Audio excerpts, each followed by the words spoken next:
எந்த அளவுக்கு இல்லாம ஒரு பார் லைசன்ஸுக்கு 50 லட்சம் 60 லட்சம் பணம் வாங்கிக்கிட்டு 119 லைசன்ஸ் இந்த 2 மாவட்டத்தில் மட்டுமே கொடுத்திருக்கிறாங்க. இன்னைக்கு அதே சாராய அமைச்சர் செந்தில் பாலாஜி கோயம்புத்தூர் தொகுதியில வந்து போட்டி போடுறார். யோசிச்சு பாருங்க. கிட்டத்தட்ட 1.5 ஆண்டுகளாக தலைமறைவாக இருந்தவருடைய தம்பி அசோக் கரூர்ல திமுகவுடைய டம்மி கேண்டிடேட்டாக அங்க அவரும் வேட்புமனு கொடுத்திருக்கிறார்.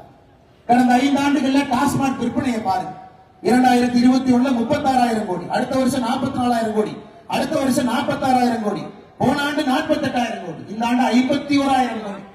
தமிழகத்தில் எது உயர்வதோ இல்லையோ மது விற்கிறது உயர்வு. இன்னைக்கு நம்முடைய தாய்மார்கள் இங்க வந்திருக்கிறார்கள், எல்லாத்தையும் பார்த்துக்கிட்டு இருக்கிறார், அமைதியா பார்த்துட்டு இருக்கிறார்.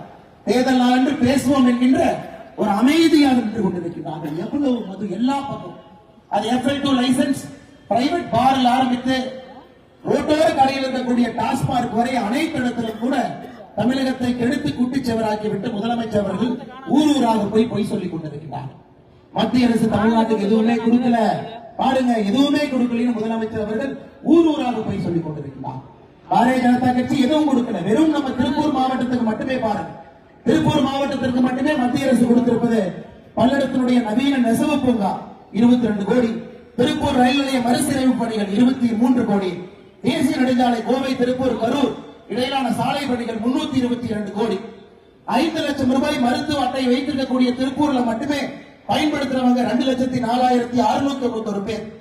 ஜல்ஜீவன் திட்டம் மூலமாக வீடு வீட்டுக்கு குழாய் மூலமாக குடிநீர் திருப்பூர் மாவட்டத்தில் மட்டுமே 4,30,121 கனெக்ஷன்.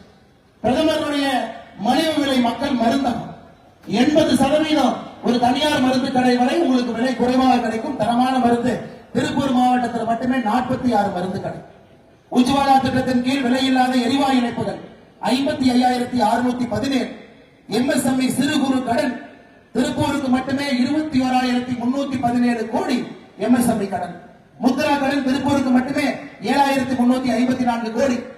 திருப்பூர் மாவட்டத்தில் மட்டும் 63,000 விவசாயிகளுக்கு வருடத்திற்கு 6,000 ரூபாய் மோடி ஐயா கொடுக்கிறார். PM கிசான் திட்டத்தில் 316 கோடி. பிரதமருடைய சூரிய மின்சக்தி திட்டம் வீட்டு கூரையின் மீது மின்சாரம் 1,573 வீடுகள். இங்க மட்டுமே 1,836 வீடுகள் பிரதமருடைய பெயரில் கட்டி கொடுக்கப்பட்டிருக்கிறது.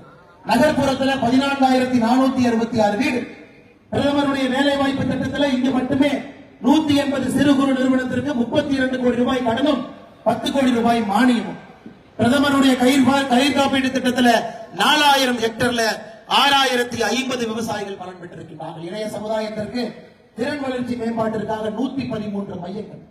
முதலமைச்சர் அவர்கள் உங்களுக்கு கண்ணு இருக்கா இல்ல கண்ணு குருடா? ஸ்டாலின் அவர்கள் முதலமைச்சர் இருக்கிறீங்க, கண்ணு வச்சுதான் பாக்குறீங்களா? மத்திய அரசுடைய திட்டம் தமிழ்நாட்டுக்கு வர்றது உங்களுக்கு தெரியுதா? இதெல்லாம் திருப்பூர் மாவட்டத்திற்கு மட்டுமே நம்முடைய மத்திய அரசு பாரத பிரதமர் நரேந்திர மோடி அவர்கள் கொடுத்திருக்கக்கூடிய திட்டங்கள். அருமை சொந்தங்கள், இது மட்டும் இல்ல. இன்னைக்கு இதே பல்லடம் தொகுதியில இடுவாய் கிராமத்துக்கு போங்க. அங்க இடுவாய் சின்னக்காளிபாளையத்துல திருப்பூர் நகரத்தினுடைய குப்பையெல்லாம் கொண்டு வந்து கொட்டி அதை மக்கள் எதிர்த்தார்கள். அதுல 11 பேரை கைது செய்து 22 நாட்கள் சிறையில் அடைச்சாங்க. எதுக்கு? அவங்களுடைய விவசாய நிலத்திலேயே அவங்க கிராமத்துல எதற்காக குப்பையை வந்து கொட்டுறீங்கன்னு கேட்டதற்காக கைது செய்த மேயர், திருப்பூருடைய மேயர் இன்னைக்கு திருப்பூர் தெற்கு தொகுதியினுடைய வேட்பாளர். திருப்பூர் தெற்கு தொகுதியில் இருந்த வேட்பாளர் அங்கிருந்து MLA எஸ்கேப் ஆகி இங்க வந்திருக்காரு பல்லடத்தில். அருமை சொந்தங்களை நன்றாக நாம் புரிந்து கொள்ள வேண்டும்.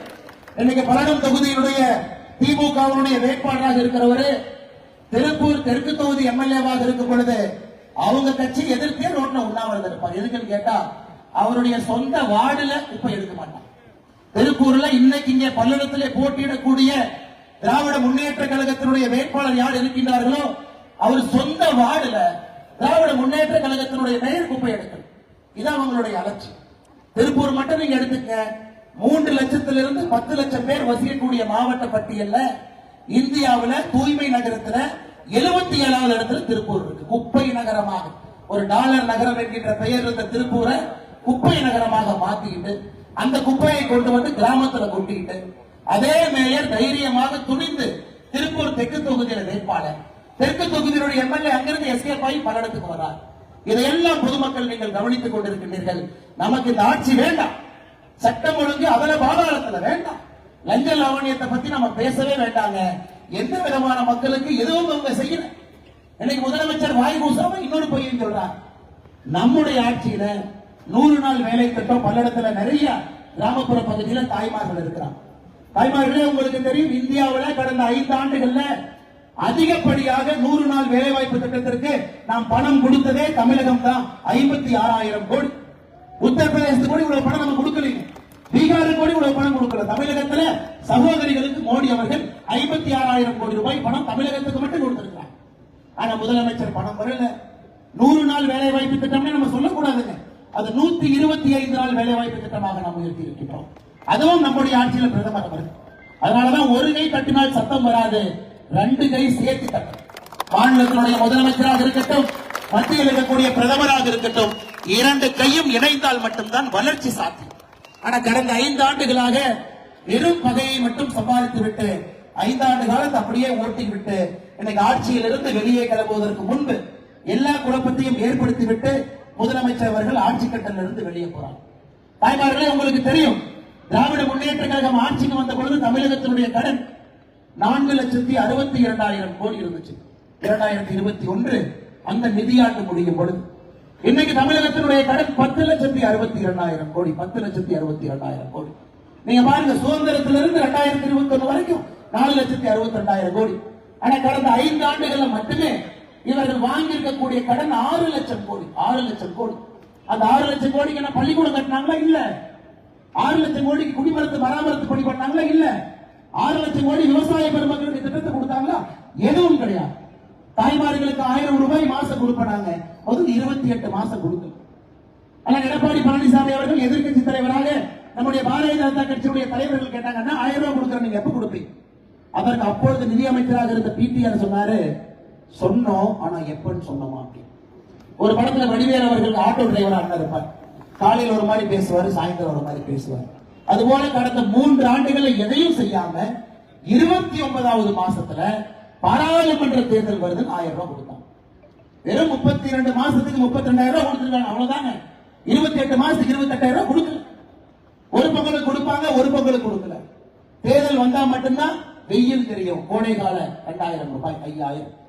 மொத்தமா உங்களுக்கு வந்த பணம் என்பது 37,000 ரூபாய். 5 ஆண்டுகள் 1825 நாள் கணக்கு போட்டீங்கன்னா ஒரு நாளைக்கு 20 ரூபாய். ஒரு நாளைக்கு 20 ரூபாய் கொடுத்திருக்காங்க. ஆனா இதே வாங்கிய கடன் 6 லட்சம் கோடி. அதை கணக்கு போட்டு பாருங்க, ஒரு நாளைக்கு 150 ரூபாய் கடன் வாங்கியிருக்காங்க. அப்ப ஒரு நாளைக்கு உங்களுக்கு கொடுத்தது 20 ரூபாய், கடன் வாங்கினது 150 ரூபாய். இதன் பேர் தான் கருணாநிதி தனம் என்று சொல்லுவோம். கருணாநிதி தனம் என்னன்னு கேட்டீங்கன்னா இதான். வேற ஒன்றும் நீங்க பார்க்கவே வேண்டாம். கொடுத்தது 20, கடன் வாங்கினது ஒரு நாளைக்கு 150. ஒரு ரேஷன் அட்டையின் மீது எந்த ஆதாரத்தின் அடிப்படையில் இந்த ஆட்சிக்கு நாம் வாக்களிக்க வேண்டும்? நீங்களே சொல்லுங்க.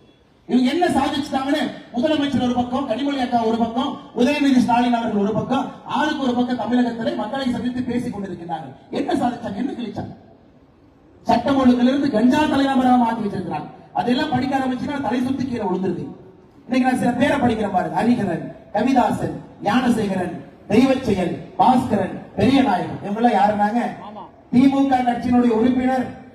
பாலியல் தாக்குதலில் ஈடுபட்டு கைது செய்யப்பட்ட சில பேர். சர்ஃப்ராஸ் நவாஸ், ஜெயினுதீன், சிவசங்கர், ரமணா, ஜாஃபர் சாதிக், இப்ராஹிம், ஜெர்சன், சரண்யா, இவங்க யாருன்னா திமுக கட்சி பொறுப்பில் இருக்கக்கூடியவர்கள். கஞ்சாவை கடத்து மாட்டியவர்கள். மரூர் ராஜா, வேலு, கண்டுகுட்டி, இவங்க எல்லாம் யாருன்னாங்க? திமுக கட்சியிலிருந்து கள்ளச்சாராயத்தை விட்டு மாட்டினோம்.